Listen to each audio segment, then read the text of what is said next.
રાધનપુર તાલુકાની કમાલપુર જિલ્લા પંચાયત બેઠક પરથી હીરીબેન વાલાભાઈ આયરે ભારતીય જનતા પાર્ટીમાંથી ઉમેદવારી નોંધાવી જીતનો વિશ્વાસ વ્યક્ત કર્યો। પાટણ જિલ્લાના રાધનપુર તાલુકાની કમાલપુર જિલ્લા પંચાયત બેઠક માટે ભારતીય જનતા પાર્ટીના ઉમેદવાર તરીકે હીરીબેન વાલાભાઈ આયરે રાધનપુર સેવા સદન ખાતે આવેલી નાયબ કલેક્ટર કચેરીમાં પોતાનું ઉમેદવારી પત્ર નોંધાવ્યું હતું।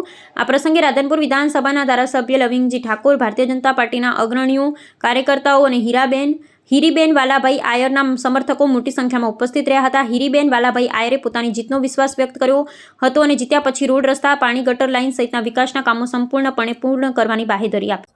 ખૂબ આજે આનંદ ઉત્સાહની વાત એ છે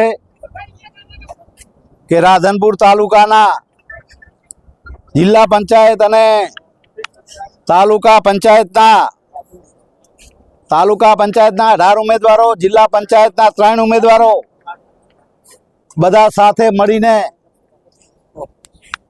એ દરેક સમાજના, દરેક જિલ્લા પંચાયતના સમર્થકો, તાલુકા પંચાયતના સમર્થકો, 18 આલમના દરેક સમાજના આગેવાનો આજે એમનો નામાંકિત પત્ર ભરાવવા માટે અહીંયા જોર જુસ્સાથી આવ્યા છે।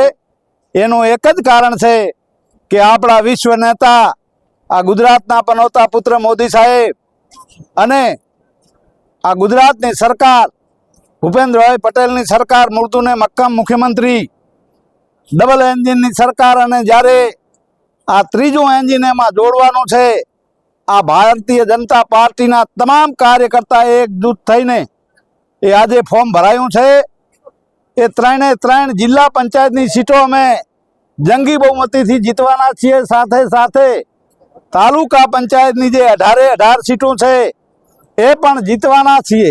કેમ? એનું કારણ એક જ છે કે મોદી સાહેબનો વિકાસ આપ જોઈ રહ્યા છો। આખા પાટણ જિલ્લામાં અને ઉત્તર ગુજરાતમાં જે વિકાસની હરણફાળ ભરીને એ વિકાસની વાત જોઈને એ કોંગ્રેસના અસંખ્ય કાર્યકર્તાઓ એ વારઈ આવીને સાતલપુર તાલુકામાં જોડાઈ ગયા। એ આપના માધ્યમથી આપને જાણવા મળશે। અહીંયા પણ રાધનપુરમાં જે આપના પાર્ટીના જે કાર્યકર્તા હતા, જે ઉમેદવાર હતા નગરપાલિકામાં, એ મોદી સાહેબની વિકાસ શ્રેણીને જોઈને, વિકાસને જોઈને એ પણ જોડાઈ ગયા છે। એટલે અહીંયા કોંગ્રેસનો મને તો એવું લાગે છે કે સુપડા સાપ છે અને જનતા ઝવેરી છે, ઝવેરી।